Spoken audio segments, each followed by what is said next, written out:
मी सगळ्यात जास्त तुझी अपराधी आहे। प्लीज मला माफ कर। आजी प्लीज तुम्ही असा हात नका जोडू। ही माझी चूक कशी सुधारू तेच कळत नाहीये मला। ही चूक सुधारण्यासाठी काय करू रे मी? ताई अहो, असं काय करताय? खरंच याची काहीही गरज नाहीये। नाही ग, असं कसं म्हणतेस तू? म्हणजे असं समज की मला माझ्या चुकीचं प्रायश्चित्त घ्यायचंय। खरंच ऋषी, सांग मला काय करू शकते मी? ठीक आहे, कॉलेजमधल्या हुशार विद्यार्थ्यांसाठी तुम्ही एक स्कॉलरशिप सुरू करा। जो विद्यार्थी क्लासमध्ये पहिला येईल त्या व्यक्तीला पुढच्या वर्षीची फी माफ करा। Wow Rishi, that's a great idea. खरंच खूप चांगली कल्पना आहे। मी उद्याच तशी नोटीस काढते। ऋषी, तू कॉलेज सोडलंस, पण विद्यार्थ्यांच्या भल्याचाच विचार तुझ्या मनात कायम आहे हे बघून खूप बरं वाटलं। थँक्यू। आई तुळजाभवानी, आयुष्यभर जे स्वप्न मी उराशी बाळगलं होतं ते माझ्या डोक्यातलं खूळच होतं म्हणायचं, हो ना?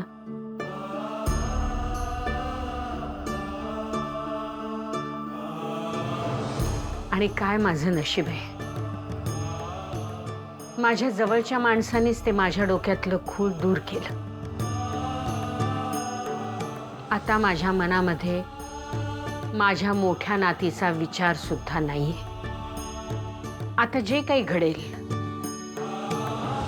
ते सहन करण्याची, त्याला धैर्यानं सामोरं जाण्याची ताकद मला दे, एवढीच माझी प्रार्थना आहे। मला आणि ह्यांनाही ती हिम्मत दे आई, एवढंच मागणं आहे तुझ्याकडे।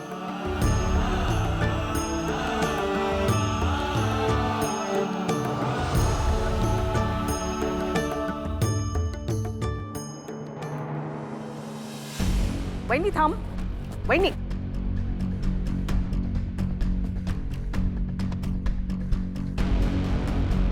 वहिनी, मला तुझ्याशी थोड्या महत्त्वाच्या विषयावर बोलायचं। कामिनी, साखरपुड्याच्या दिवशी जे काही झालंय त्याच्याबद्दल मला काहीही बोलायचं नाही। विषय तो नाहीये, विषय त्याच्या पुढचा आहे, पण तोही महत्त्वाचा आहे। अर्थात त्या दिवशी जे झालं ते खूप वाईटच झालं म्हणा, आणि ह्या सगळ्याला कारण कोण? तर तुझा लाडका लेक। फार वाईट। पण तुला सांगते, माझं लक्ष होतं त्या मुलीवर, आणि माझं पूर्ण लक्ष असल्यामुळे आपलं आर्थिक नुकसान झालं नाही। काय सांगावं, अशा गोष्टी पुढे घडणारच नाहीत का? कोणी त्या गोष्टीला चॅलेंज करू शकतं का? काही देऊ शकतं का काही असं ठोस कारण? नाही ना। आणि अशा गोष्टी होऊ नयेत म्हणून आपण काय करायला पाहिजे? तर मला असं वाटतं, म्हणजे बघ, जवळपास सगळ्यांना माहिती आहे की तू तुझी 50% प्रॉपर्टी ही तुझ्या मोठ्या नातीच्या नावे करून देणार आहेस। त्याच्याचमुळे तर हे असे सगळे मुंगळे असतात, ते गुळाला चिकटायला येतात ना। फसवणाऱ्यांचं लक्ष असतं याच गोष्टींकडे, म्हणून ते सतत तुझ्या आजूबाजूला असतात। मी काय म्हणते की ही गोष्ट आहे ना संपायला पाहिजे, ह्याचा काहीतरी सोक्ष लागायला पाहिजे। त्यामुळे त्या वाटाच बंद कर ना। मला असं वाटतं की तू तुझी सगळी प्रॉपर्टी, तुझी एकुलती एक नात अनिकाच्या नावे कर, म्हणजे कसं सगळे प्रश्नच मिटतील। ठीक, मी माझी सगळी प्रॉपर्टी अनिकाच्या नावावर करायला तयार। आजी, thank you so much, love you so much, love you. पण माझी एक अट आहे. अट? आणि का एवढी मोठी प्रॉपर्टी सांभाळण्याची मॅच्युरिटी तुझ्यामध्ये अजून आलेली आहे असं मला वाटत नाही.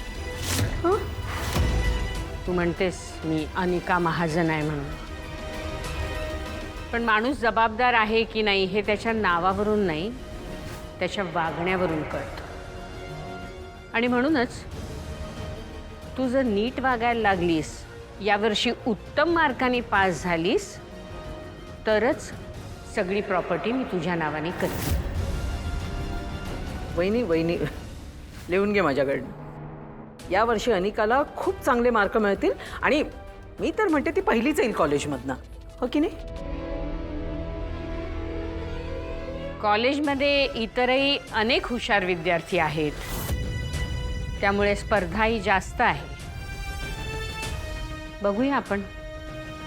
Challenge accepted. I deserve everything and don't worry, या वर्षी मी कॉलेजमध्ये टॉप करेन. बघच तो शब्द आहे माझा. निघूया आपण.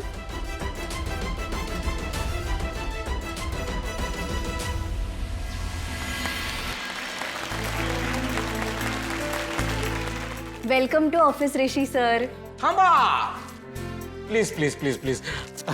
Sorry madam sorry. पहिला बुके ऋषी सरांना मला द्यायचा आहे. ऋषी सर. काय सुरू केलंय तू साहेबा? आणि तू काय सर म्हणतोय? नाही सरकार, तुम्ही आहात सरकार, पण ते ऑफिसच्या बाहेर. आता तुम्ही ऑफिसमध्ये आहात ना, तर तुम्ही आमचे सर. लक्षात येते? अरे टाळ्या वाजवा ना. मॅडम तुमचाही बुके. हे घ्या सर. वेलकम. थँक्यू. आत नेऊन ठेवशील? वेल थँक्यू सो मच एव्हरीवन. पण खरं तर एवढं सगळं करायची खरंच काही गरज नाही आहे. मी काय पहिल्यांदा नाही आलोय ऑफिसमध्ये. नाही नाही, ते माहिती आहे सर. तुम्ही आधी जेव्हा यायचात ना, तेव्हा तुम्ही परमनंट नव्हता.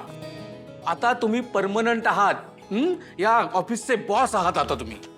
साहेबा झालं. Sorry madam sorry. Come Rishi. असतो काय माझा मॅडम आहे. Come in side.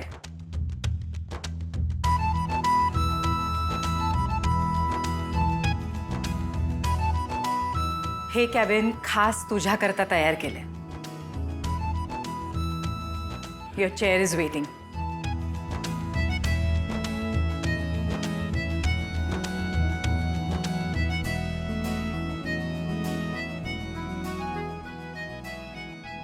नाही आहे, मी नाही बसणार.